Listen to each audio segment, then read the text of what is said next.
सभी को मेरा जय श्री राम। मैं आपका अपना सत्यम पंडित। साथियों, अभी हम गाजियाबाद में खड़े हुए हैं हिंडन पर, और मेरे पीछे जो आप देख रहे हैं वो हज हाउस के नाम से कोई जगह है। मैं सभी गाजियाबाद वासियों को यह बता देना चाहता हूँ कि ये जगह का इस्तेमाल ठीक नहीं हो पा रहा है। इस जगह को गाजियाबाद में एक विशाल गौशाला के रूप में बना दिया जाए ताकि इस स्थान का सही रूप से प्रयोग हो सके। यह स्थान अभी खामखा मुसलमानों को दिया गया, जिसकी खामखा एक घेराबंदी। अस्सलामु अलैकुम रहमतुल्लाहि ताला व बरकातुहू। नाजरीन, बहुत अच्छी तरीके से आपने वीडियो को देखा, जिसमें हमारे एक भाई हैं। ये अलग मामला है, वो हमें नहीं मानते हैं, लेकिन हम उनको अपना भाई मानते हैं। इसलिए इसी धरती पर उनका भी जन्म हुआ, इसी धरती पर हमारा भी जन्म हुआ। इसी हिंदुस्तान की सरजमीन के ऊपर उन्होंने भी चलना सीखा, मैंने भी चलना सीखा। इसी धरती पर वो भी लेटे, इसी धरती पर मैं भी लेटा। मरने के बाद भी इसी धरती की आगोश में मुझे जाना है, और उनको भी मरने के बाद में इसी धरती पर जलाया जाएगा। वो बात अलग है कि वो हमें जो है सही मानों में अपना भाई नहीं मान रहे। ना माने, कोई गिला शिकवा नहीं है, लेकिन हम उनको अपना भाई मानते हैं। ये बात अलग है कि हमारा उनका मजहब, हमारा उनका धर्म अलग अलग है। लेकिन जहां तक की धर्म के अलग होने की बात आती है, तो मैं उनके जहन में सिर्फ एक बात कहना चाहता हूं कि जिसने तुम्हें पैदा किया उसने मुझे भी पैदा किया, और जिसने मुझे पैदा किया उसने तुझे भी पैदा किया। कुरान शरीफ में है, कुल वल्लाहु अहद, अल्लाह एक है, पाक है, बेऐब है। अल्लाहु समद, लम यलिद वलम यूलद। न वो किसी से पैदा है, न उससे कोई पैदा है। न वो किसी से पैदा है, न उससे कोई पैदा है। और आपके धर्म में भी यही बताया गया, एकुम बरम दूतिये नास नेहना नास किंचन। संसार को बनाने वाला एक है, जग की रचयिता करने वाला एक है, रिस्क देने वाला एक, संसार को पैदा करने वाला, संसार को बनाने वाला एक। तो ये तो बहरहाल एक मामला अलग है, लेकिन मैं सिर्फ ये कहना चाहता हूं कि इस हमारे भाई ने एक आवाज उठाई है कि गाजियाबाद का जो हज हाउस है, उस हज हाउस को हटा करके हिंदू भाइयों को दे दिया जाए, ताकि उसमें जो है गायों का इस्तेमाल हो सके, गाय उसमें बांधी जा सके, उनको खाना पानी चारा ये सब उनको दिया जा सके। हमारे भाई की सोच है, उनकी एक आवाज है हुकूमत से, खास तौर पर उत्तर प्रदेश के मुख्यमंत्री योगी जी से। मैं तो यहां तक की मांग करता हूं कि आप हज हाउस को ही खत्म कर दीजिए।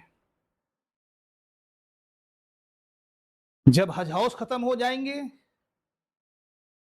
और उसके साथ साथ जो मुसलमान हज करने जा रहे हैं, इसके ऊपर भी पाबंदी लगा दीजिए।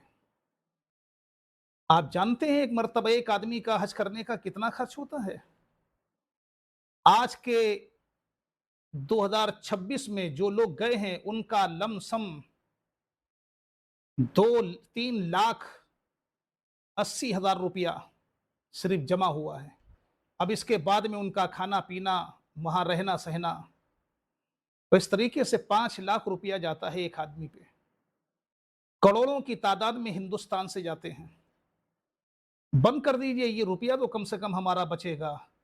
और जब हुकूमत पाबंदी लगा देगी, तो जो हमारे ऊपर हज फर्ज है वो भी हमसे मुनक़ता हो जाएगा।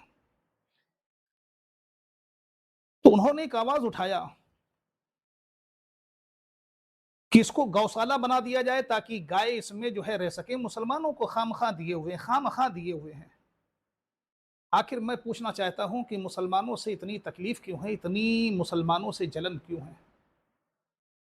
मुसलमानों ने आपका क्या बिगाड़ा है? कौन सा ऐसा नुकसान किया है? किस वजह से ये आवाजें उठाई जाती हैं जो मुल्क में हमारे एक नासुर की तरीके से बनती चली जा रही है, और भाई भाई से जुदा होता चला जा रहा है, एक दूसरे से लोग अलग और जुदा होते चले जा रहे हैं। आखिर वजह क्या है? मुसलमानों ने कौन सी ऐसी तकलीफ पहुंचाई है? मुसलमानों ने तो हमेशा वो काम किया है जिसके ऊपर हिंदुस्तानी अगर इंसान है तो वो खुश होगा, रश्क करेगा, जश्न मनाएगा। अच्छी तरीके से याद है देश आज़ादी के बाद पाकिस्तानी टैंक के ऊपर अपने जिस्म में बम बांधकर जो कूदा था, वो एक मुसलमान था। नाम था उसका मीर अब्दुल हमीद, जिसने पाकिस्तानी हथियार को पूरी तरीके से, पाकिस्तानी जहाज को पूरी तरीके से तबाह बर्बाद कर दिया था। अच्छी तरीके से आप जानते हैं कि हिंदुस्तान की इस सरजमीन के ऊपर एक ऐसा भी मुसलमान गुजरा है जिसे अच्छी तरीके से हम और आप शेरे मैसूर के नाम से याद करते हैं। वो मर्द मुजाहिद, वो गाजी टीपू सुल्तान, दुनिया उसको अच्छी तरीके से जानती है।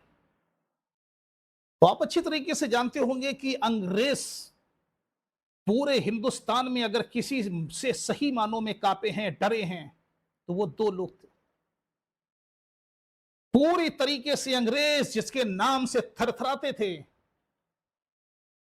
वो हिंदुस्तान के दो राजा थे।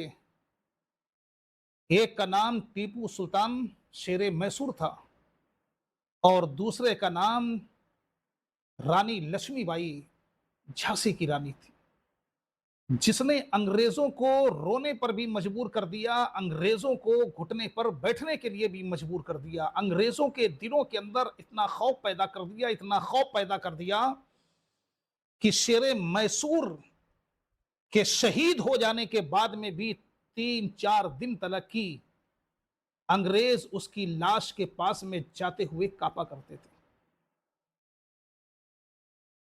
अच्छी तरीके से आप जानते हैं आज मुल्क के सबसे ज्यादा शहीदों में अगर किसी का नाम शुमार किया जाता है, किसी का नाम आता है देश आजादी के लिए, वतन के लिए अपनी जान देने के लिए,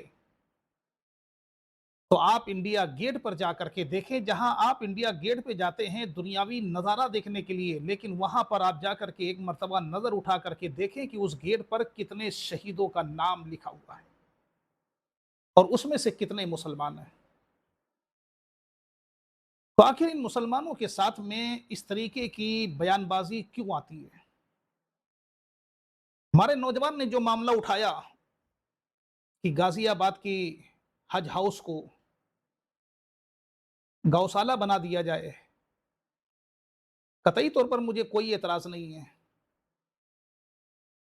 आपकी हुकूमत है, आप जैसा चाहें वैसा मांग कर सकते हैं, लेकिन सिर्फ दर्द तो ये होता है कि जो मुसलमान मुल्क की आज़ादी के लिए, मुल्क के संविधान के लिए, इस सरजमीन के लिए अपनी जान देने को हर वक्त तैयार रहता है, उसके साथ में इतनी नफरत क्यों हो जाती है?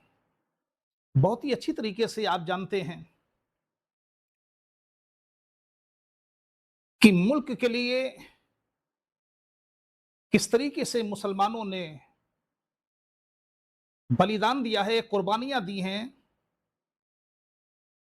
इनकलाब जिंदाबाद के नारे लगाए हैं। बहरहाल मैं सिर्फ हुकूमत उत्तर प्रदेश से सिर्फ इतनी गुजारिश करना चाहता हूं, इतना निवेदन करना चाहता हूं कि इस किस्म के जो लोग एक दूसरे के दिलों में नफरतें पैदा कर रहे हैं, इन नफरती लोगों के लिए कोई ऐसा इंतजाम किया जाए कि जिसके जरिए से इस मुल्क के लिए, जिसने भी कहा था कि ये सोने की चिड़िया है, तो वाकई में ये सोने की चिड़िया ही है। इस मुल्क की तरफ कोई भी अंग्रेज, कोई भी पाकिस्तानी, किसी भी मुल्क का रहने वाला हमारे मुल्क की तरफ बदनिगाह से न देखे। बहरहाल मैं इतनी ही गुजारिश करना चाहता हूं कि अल्लाह रब्बुल इज़्ज़त हमें और आपको इस मुल्क हिंदुस्तान का सच्चा वफ़ादार बनाए। आमीन सुम्मा आमीन या रब्बुल आलमीन।